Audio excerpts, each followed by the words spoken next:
Hey, Jody here. Today I want to be doing a little stick welding with 6011 rods, and I want to be welding on AC. Let's do it. I've got this little joint tacked up here. It's two lap joints and two sides of a T-joint. So I'm gonna weld all joints up in different positions with the 6011 rod. 6011 is very much like a 6010, sort of a cousin of a 6010, except that you can use AC. You can't run 6010 on AC. The good thing about 6011s is a lot of newer inverters today will not run a 6010, but they will run a 6011. So I think it's a very handy rod to have for just when you're in a pinch, when you're called on to go make a weld somewhere, and they tell you, we've got everything you need, just bring your helmet. You might do yourself a favor to bring along some 6011 in different diameters. So I'm doing a little whip and pause motion here, and that means I'm coming ahead about 2 electrode diameters and then coming back about 1 electrode diameter. And that's typical for 6011 or 6010. You can kind of control how much penetration or how much you cool off the puddle with your stroke here. Like if you're coming way out of the puddle and back in, you can kind of keep the puddle cool. If you just use a really small motion, you can dig and get deeper penetration. It's a really versatile rod. We'll clean that one up a little bit and see what we got. It's you get rougher ripples with a 6011. It's not going to be as pretty as a 6013 or a 7014 or a 7018, but it's super useful for out of position welding. And this is only 1/8 of an inch thick, and I'm using a 1/8 rod, and not having any trouble. I'm going to go do a couple of downhill runs as well on this same joint, and we'll test it at the end. But this is the T-joint side, and you can see I'm just doing a really short whip and pause, just pausing long enough to make sure that I don't leave any undercut behind, because when you whip forward, sometimes you chew out some metal, and you've got to come back and hold the electrode in there and kind of fill it up. So that's the two joints all wire wheeled up, T-joint and lap joint. Let's compare that now to a 7018 arc, which is nice and smooth, really easy to see the puddle, just a slow drag. You don't do anything, any whip and pause with a 7018 typically.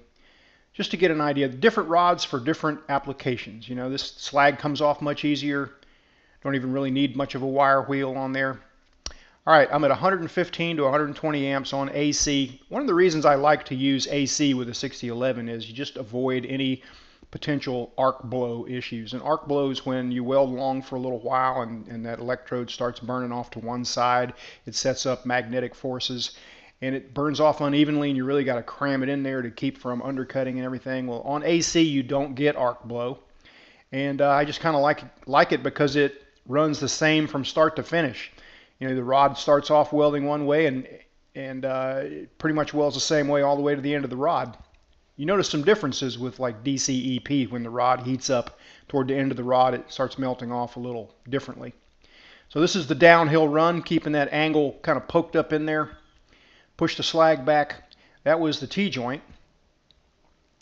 We'll cool that off a little bit, and then we'll do the lap joint here. And really there's not a whole lot of difference in technique. Really, you're just kind of watching something a little bit different.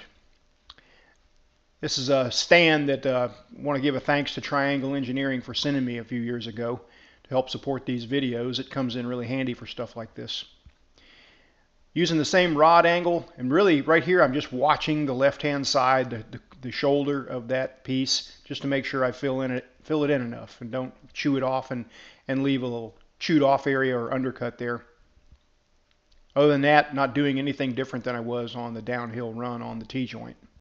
And the reason I'm going downhill on these joints is just because I think this rod, that's the benefit of it. If you're going to do some light fabrication and all you have is a buzz box, like on say 2-inch square tubing that's 1/8 wall, being able to go downhill and zip up little gaps and things is a big benefit. And that's due to the light slag coating on it, and you know, the slag doesn't want to run ahead of the arc like it does sometimes with a 6013 or other rod.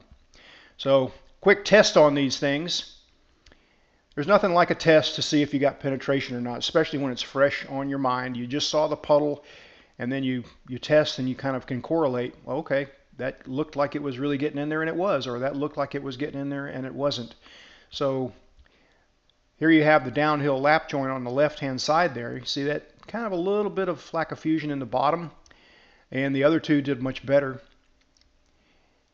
So cutting one section doesn't really prove anything, but it sure does give you a little information. If you really want to prove out something, you have to cut multiple sections of a joint, and that way you can see if it was just a anomaly or if that's pretty much what it looked like throughout the joint. But there's the horizontal lap joint. No problems there on penetration. But again, this is only 1/8 inch wall. Let's talk now about welding something a little bit thicker where you might want to go up to a thicker rod. 532 as opposed to a 1/8 rod. You would think that all that extra amperage and everything would penetrate deeper, and it might sometimes.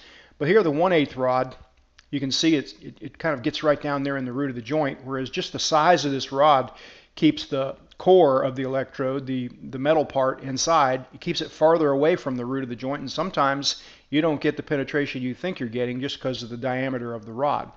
So I've got these scrap pieces laying around, some box tubing along with some base plate there. Thanks JD for this stuff.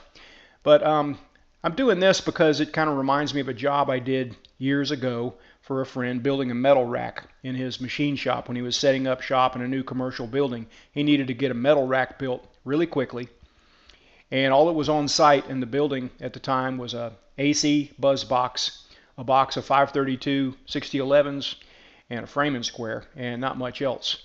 And we built a Christmas tree style metal rack with that buzz box and 532 6011s, and actually it went together a lot better than I thought it did.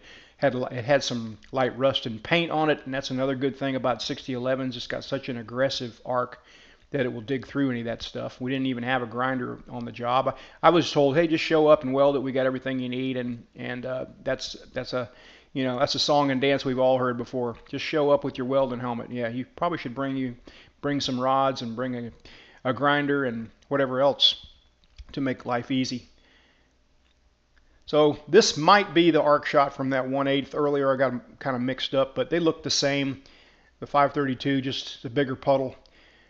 But things look like they were going in there really well on the downhill runs here, and that's the only ones I'm going to test, by the way, are the downhill runs, just to see if I got the kind of penetration that I think I got. And it's just always good to test stuff. You know, an opinion can mean one thing, but a test means something else. You're always going to get more penetration going uphill than you do downhill. That's just kind of a rule of thumb. It doesn't matter if you're talking about MIG or stick or TIG or whatever, because gravity pulls your puddle behind you and lets that arc do its penetration up in the front of the puddle. And as a rule of thumb, doesn't matter what you're talking about, you're typically going to get less penetration downhill than you will uphill. But I'm just messing around here, doing a little experimenting, bringing you along for the ride, and going to show you the test results. Probably need a little different heat on downhill as opposed to like overhead. This is kind of hot. I'm really having to jam that rod in there to eliminate undercut. But it's working out. You can see my rod angle changing here. I didn't even really realize that was going on. All right, we'll get it all shined up. Now the downhill runs there look pretty decent. They look like a pretty good size weld, but we're going to test them. This is a fillet weld gauge. You know, in your garage you never probably need one of these, but on a shipyard or heavy duty commercial work like power plants and everything, if you're doing structural welds and an inspector is going to come and check the size of your fillet welds, it's good to have this and check them yourself so that you can verify you got what you need.